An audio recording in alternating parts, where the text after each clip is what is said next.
చేతులన్నీ చెదలు పట్టినట్టు ఆయసూడు చెప్పేదెట్టా సిమిటి గోడకు దప్ప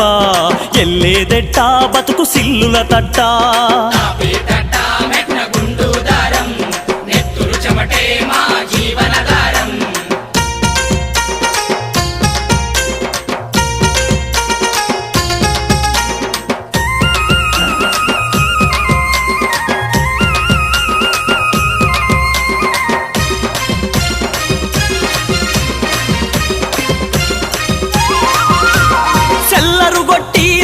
ముల్లెలు గట్టి